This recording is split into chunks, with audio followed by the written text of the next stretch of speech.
बिस्मिल्लाहिर्रहमानिर्रहीम। अस्सलाम वालेकुम नाज़रीन, आप यूट्यूब चैनल देख रहे हैं, मैं इमरान खान हूँ। नाज़रीन, मुज़ाकरात के हवाले से क्योंकि जो कौमी कॉन्फ्रेंस बैठी उन्होंने मुज़ाकरात की बात की और उसके ऊपर एक रोला पड़ गया है। इमरान खान साहब की जानिब से मुज़ाकरात का कोई इशारा नहीं है। उन्होंने तो कहा कि स्ट्रीट मूवमेंट शुरू की जाए, लेकिन कौमी कॉन्फ्रेंस के अंदर मुज़ाकरात की बात की गई। ये एक कन्फ्यूजन है।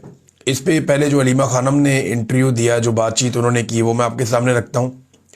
फिर इमरान खान साहब ने क्या कहा और कौमी कॉन्फ्रेंस चाहती क्या है, और इस वक्त मुज़ाकरात का कोई माहौल बन सकता है या नहीं बन सकता, क्योंकि इमरान खान का जेल से बाहर आना सबसे बड़ी खबर होगी पाकिस्तान के सियासी मंजरनामे में। पहले आप ये देख लीजिए कि अलीमा खानम ने अभी स्टेटमेंट क्या दिया। उन्होंने कहा जो भी मुज़ाकरात की बात करे वो इमरान खान का साथी नहीं है। किसको इमरान खान ने मुज़ाकरात का कहा है? इमरान खान ने किसी को मुज़ाकरात की इजाज़त नहीं दी। ये इमरान खान की फैमिली आपसे कह रही है कि जो मुज़ाकरात का कहे वो इमरान खान का साथी नहीं है। फिर उन्होंने ये भी कहा कि महमूद खान अचकज़ई ने कभी मुज़ाकरात की बात नहीं की। महमूद खान अचकज़ई क्या बात करते हैं मैं बड़ी अच्छी तरह जानती हूँ। महमूद खान अचकज़ई ने कहा कि तमाम सियासी पार्टियाँ जमहूरियत, रूल ऑफ लॉ और इंसानी हकूक़ के तहफ़्फ़ुज़ पर इकट्ठी हो जाएं। इमरान खान को मैं मना लूँगा, यही इमरान खान चाहते हैं। ये दहशतगर्दी की अदालत के बाद जब अलीमा खानम बात कर रही थी तो उन्होंने ये कहा। फिर अब फर्दर उन्होंने कुछ चीज़ें बताई, लेकिन पहले ज़रा हम रुक जाते हैं मुज़ाकरात वाले मामले पे। उन्होंने कहा जी इमरान खान के अल्फाज मैं दोहरा देती हूँ। इमरान खान ने कहा कि सुहेल अफरीदी को कहो कि खैबर पख्तूनख्वा से स्ट्रीट मूवमेंट की तैयारी पकड़े, यानी खैबर पख्तूनख्वा के अंदर जो स्ट्रीट मूवमेंट है उसकी तैयारी की जाए, शुरू किया जाए।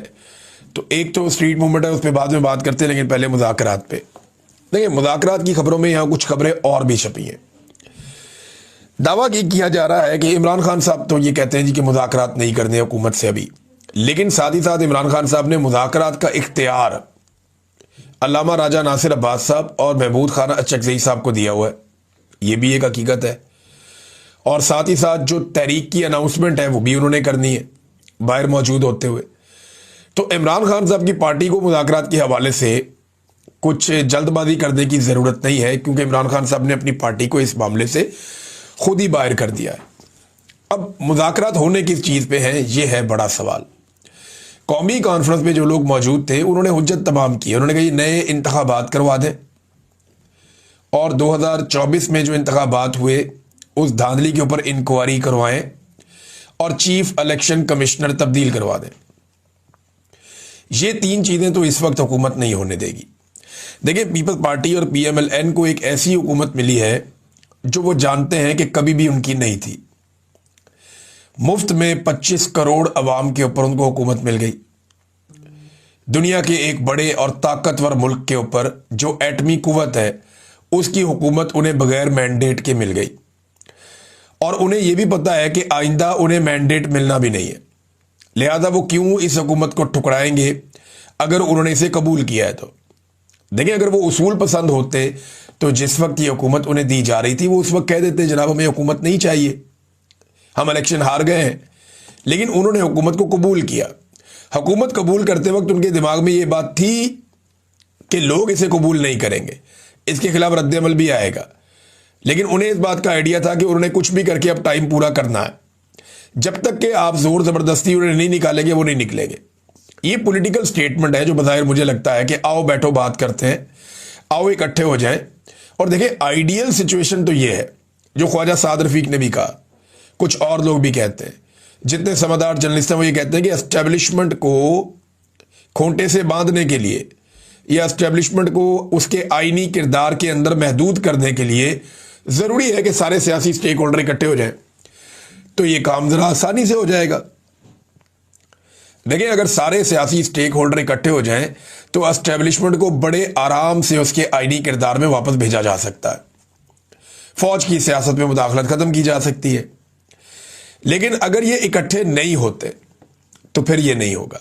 फिर इसके लिए अवाम को ताकत का इस्तेमाल करना पड़ेगा, और एक दिन आएगा अवाम ये कर भी लेगी। आज पाकिस्तान तहरीक इंसाफ ने या इमरान खान ने ये झंडा उठाया हुआ है, हो सकता है ये इसी दौर में हो जाए। अभी हो जाए और एस्टेब्लिशमेंट जो है वो अपने आईनी किरदार में वापस चली जाए। और जाना तो है, एक दिन तो ये होना पड़ेगा, क्योंकि पाकिस्तान ने अगर आगे बढ़ना है तो एस्टेब्लिशमेंट की हरकतों के बगैर पाकिस्तान आगे बढ़ सकता है, वैसे तो पाकिस्तान आगे नहीं बढ़ सकता। अब नादरीन, जो खैबर पख्तूनख्वा में तहरीक के हवाले से बातचीत है, देखिए हुकूमत को भी इस वक्त कोई दिलचस्पी नहीं है, पहले तो ये आप ले लेना। मुज़ाकरात में हुकूमत को भी कोई इस वक्त दिलचस्पी नहीं है। जब तहरीक खड़ी होगी ना, फिर हुकूमत वावेला करेगी, फिर लोग बोलेंगे, फिर बार बार कहेंगे जी मुज़ाकरात क्यों नहीं करते, बातचीत क्यों नहीं करते, सियासी लोगों को आपस में बातचीत करनी चाहिए। अभी हुकूमत ने भी वही वाली रट पकड़ी हुई है जो रट एस्टेब्लिशमेंट ने पकड़ी हुई थी कि जनाब इमरान खान माफ़ी मांगे। अब हुकूमत भी यही कह रही, क्योंकि हुकूमत एक बात जानती है कि इमरान खान से माफ़ी नहीं है मंगवा सकते। ये उल्टे लटक जाएं, सीधे लटक जाएं, ये जो मर्जी कर लें, ये इमरान खान के पैरों में गिर जाएं, ये इमरान खान से माफ़ी नहीं मंगवा सकते। ज़बरदस्ती तो बिल्कुल नहीं मंगवा सकते, ये करके देख लें। इमरान खान कहता है जी हारता वो है जो हार मान लेता है, ये उसका नज़रिया है, इसके ऊपर वो खड़ा हुआ है, यही उसकी शख्सियत, उसका करैक्टर है। तो ये ऐसा नहीं होगा कि ये कहेंगे कि जी इमरान खान माफ़ी मांग ले और इमरान खान माफ़ी मांग लेगा, ये होगा नहीं। उससे पहले इमरान खान से माफ़ी मांगनी पड़ेगी इद्दत जैसे घटिया केस की, साइफर जैसे घटिया केस की, तोशा खाना जैसे भोंडे केसों की, उनकी बहनों के साथ जो जुल्म और ज्यादती हुई उसकी, जो उनकी वाइफ के साथ किया गया उसकी, जो उनके रिश्तेदारों के साथ किया गया उसकी, जो खवातीन पाकिस्तान तहरीके इंसाफ की है उनके साथ जो जुल्म और ज्यादती और जो बच्चों के साथ किया गया उसकी, और जो कत्लेआम पाकिस्तान तहरीके इंसाफ का बार बार किया गया, इन चीज़ों की माफ़ी तो इमरान खान से मांगनी पड़ेगी। अगर आवाम खड़ी होगी, किसी दिन बाहर निकल कर आ गए लोग, तो माफ़ी तो मांगनी पड़ेगी। अब तहरीक क्या बन रही है या स्ट्रीट मूवमेंट के लिए, देखिए स्ट्रीट मूवमेंट जलसे जुलूसों से नहीं होगी, ये ऐसे भी नहीं होगी कि एक जगह पे बाहर आ गए वज़ीर आला और लोग इकट्ठे हो गए, उनसे बातचीत हो गई, तो स्ट्रीट मूवमेंट नहीं, ऐसे भी नहीं होगी। छोटे बड़े इकट्ठ हो गए, उनसे भी नहीं होगी। स्ट्रीट मूवमेंट जब ऑर्गेनाइज होती है ना, तो उसका एक तरीक़ाकार होता है। स्ट्रीट मूवमेंट कैसे बनती है, मैं आपको एक मिसाल दे देता हूं कि हर शहर के अंदर, हर हल्के के अंदर बाकायदा काउंटर्स लगते हैं, वहां पे नौजवानों की रजिस्ट्रेशन होती है, बड़े पैमाने पर नौजवानों को शामिल किया जाता है उस मूवमेंट के अंदर। नौजवान अपनी मेंबरशिप लेते हैं उस मूवमेंट के नाम के ऊपर, और फिर लाखों की तादाद में लोग जुड़ते जाते हैं। आपको एग्जैक्टली पता होता है कि किस तहसील में, किस इलाके में, किस हल्के में, किस जिले में और किस डिवीजन में आपके कितने नौजवान तैयार हैं इस तहरीक के लिए। इस तरीके से एक तहरीक बनती है। जब स्ट्रीट मूवमेंट बनती है तो आपको पता होता है कि कौन सी गली में कौन सा नौजवान लीड करेगा, किस गली में कौन सा पॉलिटिकल वर्कर लीड करेगा, और ये वहां से अपने नौजवानों को या लोगों को निकालेगा। ये होती है स्ट्रीट मूवमेंट, ये इसकी डेफिनेशन है। अगर ये इमरान खान को जाकर जेल में मिलेंगे तो वो इन्हें बताएंगे कि स्ट्रीट मूवमेंट क्या होती है। वो गलियों तक जाना होता है, हर घर तक पैगाम खुद लेकर जाती है पार्टी, हर जगह तक ये पैगाम पहुंचता है। इसमें हजारों लोग तो सिर्फ वो होते हैं जो करिया करिया, गली गली, नगर नगर, हर गली कूचे में, हर जगह पे पैगाम लेकर जाते हैं और हर जगह पे अपने नुमाइंदे मुकर्रर करते हैं कि जब कॉल आ जाए, तो क्योंकि स्ट्रीट मूवमेंट शुरू हो गई है तो आपने हर गली से इस तरीके से लोग निकालने हैं और इस जगह पे आपने एहतजाज करना है। This is called street movement. क्या वो शुरू हुई? अभी मेरे ख्याल में उसकी तैयारियां हो रही होंगी, लेकिन अभी तक ग्राउंड पे स्ट्रीट मूवमेंट के हवाले से कोई एक्टिविटी नहीं हुई। ये अचानक से वज़ीर आला एक जगह निकलते हैं, दिखाया जाता है कि वज़ीर आला है, बड़ी अच्छी बात है, उससे मोटिवेशन मिलती है नौजवानों को, लेकिन ये स्ट्रीट मूवमेंट नहीं है।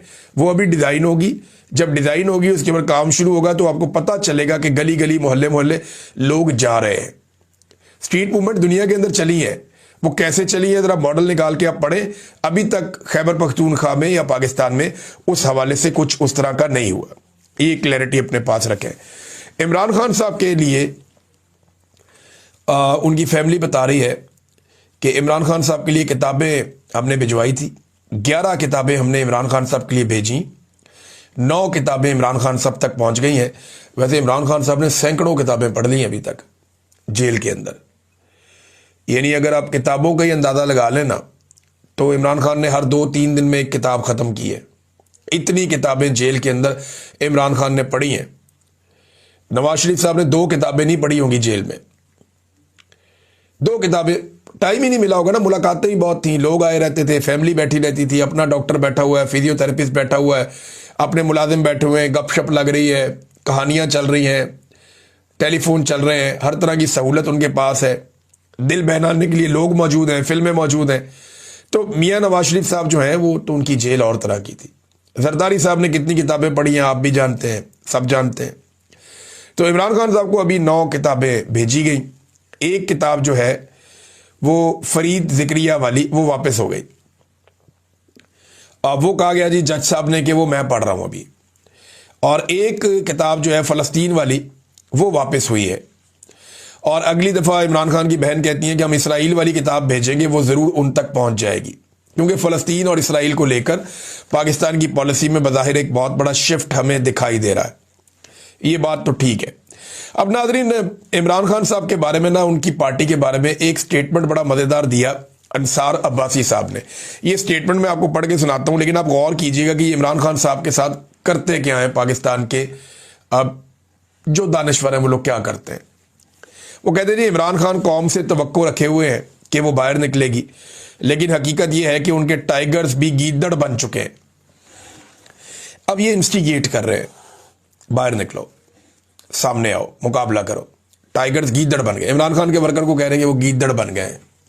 क्या इन्होंने कभी PMLN के वर्कर्स को कहा कि आप गीदड़ बन गए हैं? कभी पीपल्स पार्टी के वर्कर्स को कहा कि आप गीदड़ बन गए हैं? कभी जमात इस्लामी के वर्कर्स को कहा कि आप गीदड़ बन गए हैं? कभी फजलुर रहमान के वर्कर्स को कहा कि आप गीदड़ बन गए हैं? लेकिन इमरान खान साहब के टाइगर्स भी गीदड़ बन गए हैं, ये अंसार अब्बासी साहब कह रहे हैं। देखिए अभी ये इंस्टिगेट कर रहे हैं कि ये बाहर नहीं निकलते, एहतजाज नहीं करने आ रहे, ये ताकत का इस्तेमाल नहीं कर रहे। लेकिन होगा क्या, जिस दिन पाकिस्तान तहरीक इंसाफ निकलेगी एहतजाज करने के लिए, यही अंसार अब्बासी साहब आप मेरी लिख कर रख लें ये बात, उस दिन जो कॉलम होगा वो आपने मुझे भेजना है, मैं बताऊंगा आपको। यही अंसार अब्बासी साहब कह रहे होंगे कि सियासी रास्ता नहीं निकालते, ये लोग एहतजाज क्यों कर रहे हैं, ये जत्थे लेकर हमलावर क्यों हो रहे हैं, ये चढ़ाई क्यों कर रहे हैं, ये गली मोहल्लों को बंद करके मुल्क को नुकसान क्यों पहुंचा रहे हैं, तबाह होती मईशत को मजीद तबाह क्यों कर रहे हैं। ये बातें अंसार अब्बासी साहब ने बाद में करनी है। लिहाजा जब आप इस तरह करते हैं ना कि एक तरफ आप ताने देते हैं और जैसे ही वो एहतजाज का रास्ता इख्तियार करते हैं तो आप साथ ही उनके ऊपर चढ़ाई कर देते हैं और दूसरी तरफ चले जाते हैं, तो एक्चुअली आप अपने आप को एक्सपोज कर रहे होते हैं, फिर लोग आपको संजीदा लेना छोड़ देते हैं। फजलुर रहमान साहब ने, उनके हवाले से एक खबर आई, उन्होंने मुखालफत की है गजा में फौज भेजने की। मैं जो लोग गजा में फौज भेजना चाहते हैं, जो इसके हमायती हैं, जो कहते हैं जी गजा में पाकिस्तान को अपनी फौज भेजनी चाहिए, मैं उन्हें यकीन दिलाता हूं और मैं उन्हें कहता हूं कि बिल्कुल आपको मायूस होने की ज़रूरत नहीं है। फजलुर रहमान साहब बड़े आराम से मान जाएंगे, जैसे 26वीं तरमीम में मान गए, जैसे हर मौके पर फजलुर रहमान साहब मान जाते हैं। ये जो बात है इस पर फजलुर रहमान साहब हल्का फुल्का टक टुक करेंगे, अपनी पॉलिटिक्स करेंगे, लेकिन किसी किस्म की आपके लिए प्रॉब्लम क्रिएट नहीं होगी। आप जब चाहे गजा में फौज भेज सकते हैं। फजलुर रहमान साहब का सिर्फ ये एक स्टेटमेंट है और बतौर एक मजहबी सियासी रहनुमा के उनकी मजबूरी भी है कि वो ये स्टेटमेंट दें। देखिए अमूमन जो फजलुर रहमान साहब खेलते हैं ना, वो उसी ग्राउंड के अंदर खेलते हैं जो ग्राउंड उन्हें एस्टेब्लिशमेंट मुहैया करती है। यानी जितनी ग्राउंड एस्टेब्लिशमेंट उन्हें फराहम करती है कि इसके बीच में आप खेल लें, फजलुर रहमान साहब उसी ग्राउंड के अंदर खेलते हैं। उससे बाहर अमूमन फजलुर रहमान साहब तशरीफ नहीं ले जाते, उसके अंदर रहते हैं। नाज़रीन, एक और इंकशाफ हुआ है। एस्टेब्लिशमेंट से ताल्लुक़ रखने वाले एक सहाफ़ी हैं, उन्होंने फरमाया कि अमार सुलंगी के नाम से एक अकाउंट है सोशल मीडिया पे, ये एक्स के ऊपर है, ट्विटर पे। ये बड़ी बदतमीजी भी करता है, ये अकाउंट बहुत बेहुदा बातें भी करता है, बड़ी अजीबोगरीब बातें भी करता है। तो ये जो अमार सुलंगी के नाम से एक अकाउंट है, वो ये कहते हैं कि जी ISI चला रही है। देखिए अगर तो ये खबर सच है कि ये अकाउंट ISI चला रही है, तो भाई ISI ये जाली अकाउंट भी चलाती है, यानी दूसरों के नामों के ऊपर ISI अकाउंट्स बनाकर भी चलाती है। ये भी अब एक अजीबोगरीब चीज़ हमें पता चल रही है। देखिए इससे पहले भी उम्मे हरीम नाम का एक अकाउंट था और बहुत सारे और भी अकाउंट्स थे, वो पाकिस्तान की एस्टेब्लिशमेंट और फौज के खाते में पड़ते रहे और बड़ा मजाक बना रहा है पाकिस्तान के अंदर कि जनाब ये भी अकाउंट उनका है तो ये भी अकाउंट उनका। वो गलती से एक ट्वीट हो गया था, वो हकायक खुल गए थे। उम्मे हरीम नाम का एक अकाउंट था, कुछ और भी औरतों और लड़कियों के नामों से अकाउंट थे और वो भी इस्तेमाल किए जाते थे इस मकसद के लिए। आज भी बहुत सारे ऐसे अकाउंट्स हैं जो मिलिट्री एस्टेब्लिशमेंट इस्तेमाल करती है, लेकिन मिलिट्री एस्टेब्लिशमेंट के अपने लोग ये पोल खोल देंगे, ये बड़ा इंटरेस्टिंग है। अच्छा, एक वक्त में ना इस्लामाबाद हाई कोर्ट ने ये अमार सुलंगी नाम का जो अकाउंट है इसे बाकायदा नोटिस भी किया था, लेकिन फिर वो मामला गोलमोल हो गया था। तो ये भी इशारा कुछ जर्नलिस्ट कर रहे हैं कि जनाब ये भी इसीलिए गोलमोल हो गया था कि ये अकाउंट आईएसआई चलाती है। अब आईएसआई जो है वो सोशल मीडिया के फेक अकाउंट्स चलाएगी। ये हालत कर दी आईएसआई की। जिन्होंने मुल्क की हिफाजत करनी थी, जिन्होंने मुल्क की सलामती और बका के लिए काम करना था, मुल्क के दुश्मनों को पहचानना था, जिन्होंने दुश्मनों से महफूज रखना था, जिन्होंने पाकिस्तान के पानियों के ऊपर भारत को कब्जा नहीं करने देना था, जिन्होंने पाकिस्तान में दहशतगर्दी के बड़े बड़े वाकयात रोकने थे, वो अब जाली अकाउंट्स भी चलाएंगे। कहां लाकर खड़ा कर दिया हमारे इदारों को। क्या पाकिस्तानी कौम इस मकसद के लिए इतने फंड्स खर्च करती है अपने इदारों पे? नादरीन, एक और डेवलपमेंट हमारे जो जर्नलिस्ट हैं उनके हवाले से, आगा शेख सरवर और राय गुलाम अली साहब, इन दोनों को बड़े लंबे अरसे तक कैद में रखा गया, लगभग 1 महीना हो गया। तो अली इशफाक साहब का एक मरतबा फिर शुक्रिया, उनसे हमने दरख्वास्त की थी कि आप इनका केस लड़िए। ये दोनों हमारे गरीब साथी हैं, हमारे जर्नलिस्ट साथी हैं और इन्होंने आवाज़ पाकिस्तानियों की उठाई है। तो उनकी अल्हम्दुलिल्लाह अब जमानतें हो गई हैं। अदालत ने हुक्म दिया कि मुचल्लके जमा करवाए जाएं और फिर इनकी रिहाई हो जाए। तो उम्मीद करते हैं कि एक आधे दिन में ये नौजवान दोनों, आगा शेख सरवर साहब और राय गुलाम अली साहब, इनकी जमानतें हो जाएंगी। और दूसरा सौराब बरकत साहब का केस है। हम हमेशा आवाज़ उठाते हैं, पूरा पाकिस्तान आवाज़ उठाता है, पूरा कश्मीर आवाज़ उठाता है। तो सौराब बरकत साहब के केस में पिछले हफ्ते जज साहब हैं लाहौर हाई कोर्ट के, क्योंकि 2 केसेस में तो वो उनकी जमानतें हो गई, वहाँ पे तो उनकी रिहाई है। एक केस जो है वो लाहौर हाई कोर्ट में पिछले हफ्ते नोटिस हुए थे, जस्टिस फारूक हैदर साहब ने नोटिस जारी किए और अब जब समाअत का दिन आया आज, तो उन्होंने माजरत कर ली समाअत से। वजह क्या है, तहरीरी फैसला सामने आएगा तो हमें पता चलेगा। जाते जाते एक डाटा नाज़रीन आपके सामने और रखता हूं। ये पाकिस्तान की हुकूमत के कारनामे हैं। रोजाना एक नया कारनामा सामने आ जाता है और फिर हमें हैरत होती है। देखिए, इंसानी तरक्की, कोई भी मुल्क जो है 25 करोड़ का पाकिस्तान मुल्क है, दुनिया का जो भी मुल्क होता है ना, उसके अंदर इंसान उतनी दिलचस्पी लेते हैं जितना उनके लिए तरक्की करने का मौका होता है। तो इंसानी तरक्की के शोबे में या इस मैदान में पाकिस्तान आज कहां खड़ा है? देखिए, ये अक़वाम मुत्तहिदा के इंसानी तरक्की के जो इशारिये HDI, वो क्या कहते हैं? उनके मुताबिक पाकिस्तान की दर्जाबंदी मुसलसल नीचे की जानिब आ रही है। 2020-21 में जब कोरोना वायरस था, उस वक्त पाकिस्तान में इंसानी तरक्की का दर्जा 161वें नंबर पे था। 2023-24 में ये 164वें नंबर पे आ गया और अब जो 2025 चल रहा है, इसमें ये 168वें नंबर पे आ गया। यानी इंसानी तरक्की के शोबे में पाकिस्तान की 7 दर्जे तनज़ली हुई है। बेड़ा गर्क किया इंसानी तरक्की का भी इस हुकूमत ने, और ये मैं नहीं कह रहा, ये अक़वाम मुत्तहिदा का डेटा है। नाज़रीन, एक पाकिस्तान तहरीक इंसाफ ने बड़ा सख्त ट्वीट किया, मैं आपको पढ़ के सुनाता हूं। ये आसिम मुनीर साहब के बारे में है। वोट चोर फील्ड मार्शल लिखा है, नीचे आसिम मुनीर का फोटो है और वो लिखते क्या है? ज़ेदी मरीज एक तो जबरदस्ती इक़्तिदार पर काबिज है, फिर एक जाली असम्बली के जाली अरकान से खुद को जिंदगी भर का इस्तिस्ना भी दिलवा चुका है, अपने आप को खुद ही फील्ड मार्शल और तमाम अफवाज का कमांडर भी करार दिलवा चुका है। लेकिन बुज़दिल इतना है कि इमरान खान की तस्वीर नहीं, एक पैगाम से भी डरता है। स्ट्रीट मूवमेंट की तैयारी पकड़े, ये उनका हैशटैग चल रहा है पाकिस्तान तहरीक इंसाफ का, लेकिन प्रैक्टिकली अभी तक स्ट्रीट मूवमेंट का आगाज नहीं हुआ। अब तक के लिए इतना ही। अपना ख्याल रखिएगा, अपने इस चैनल का भी। अल्लाह हाफिज।